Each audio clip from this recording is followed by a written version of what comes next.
Hola, oye, detente un segundo. Te quiero preguntar, ¿ya sabes qué significa la desestimación de la personalidad jurídica? Si no lo sabes, quédate en este video que te quiero explicar un poco en qué consiste este concepto y desarrollar su aplicación frente a dos sentencias de índole nacional e internacional, viendo similitudes y diferencias con el fin de llegar a ciertas conclusiones que se puedan derivar de este concepto. La desestimación de la personalidad jurídica, también llamada como el levantamiento del velo corporativo, es una sanción judicial que le permite al juez desconocer uno de los atributos de la sociedad de capital, como la personalidad jurídica o la limitación de la responsabilidad, cuando se produce un fraude societario.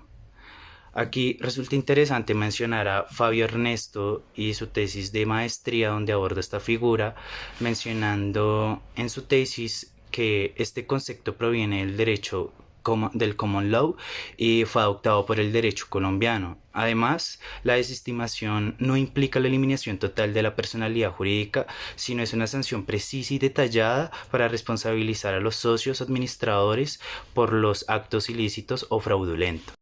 Ahora bien, para entrar en materia, el primer caso en sentencia en la Superintendencia de Sociedades,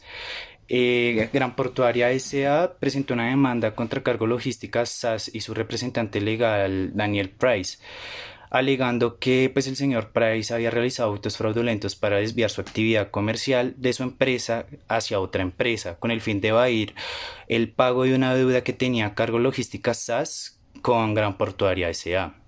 Los problemas jurídicos subyacentes fueron, en primer lugar, si se debía desestimar la personalidad jurídica para responsabilizar a sus accionistas y administradores, y en segundo lugar, determinar si se había demostrado suficientemente que sí existió un fraude. Luego, la decisión de la Superintendencia de Sociedades fue no desestimar la personalidad jurídica de Cargo Logísticas S.A., ya que Gran Portuaria S.A. no había cumplido con la carga probatoria necesaria para justificar el levantamiento del velo corporativo, toda vez que la demanda carecía de pruebas suficientes para demostrar el propósito de defraudar a los acreedores.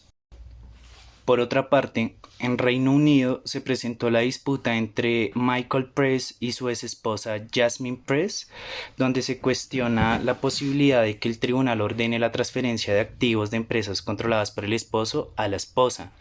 Se alega que Michael había utilizado varias empresas para gestionar sus activos, lo que llevó a la ex esposa a solicitar que se levantara el velo corporativo para acceder a esos bienes que eran parte de la liquidación matrimonial que ella estaba alegando. Este proceso llegó a la corte y los problemas jurídicos consistieron, en primer lugar, si el tribunal podía ordenar la transferencia de propiedad a la exesposa en el contexto de un acuerdo de divorcio, y en segundo lugar,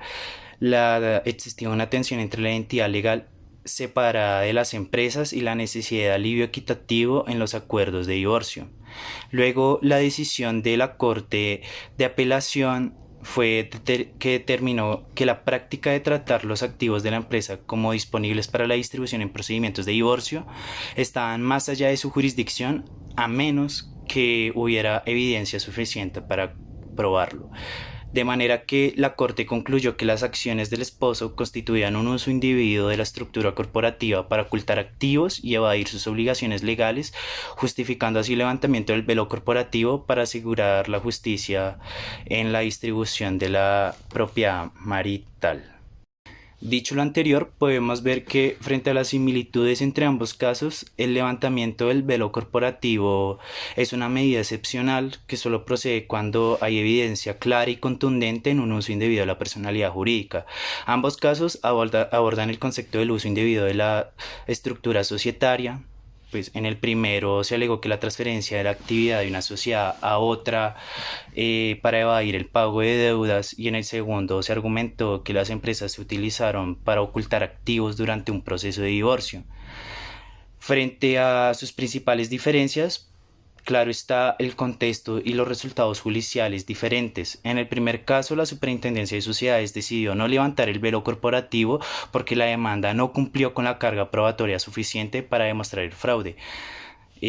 Por el contrario, en el segundo caso, el tribunal sí ordenó levantar el velo corporativo, ya que concluyó que las acciones de Michael constituían un uso indebido en la estructura corporativa y para ocultar activos maritales. Por otro lado, podemos ver que hay otras diferencias frente a los requisitos probatorios. En el primer caso se exigió una prueba contundente para demostrar el fraude de los acreedores. Y en el segundo, el tribunal consideró que en el contexto matrimonial había un margen de flexibilizar el criterio del levantamiento corporativo, viendo así grandes distinciones entre el contexto colombiano y el contexto del Reino Unido frente al concepto del levantamiento del velo corporativo y la desestimación de la personalidad jurídica. Para finalizar, puedo concluir que, aunque ambos casos tratan el levantamiento del velo corporativo o la desestimación de la personalidad jurídica, las diferencias en el contexto legal y los criterios probatorios resaltan cómo varía su aplicación.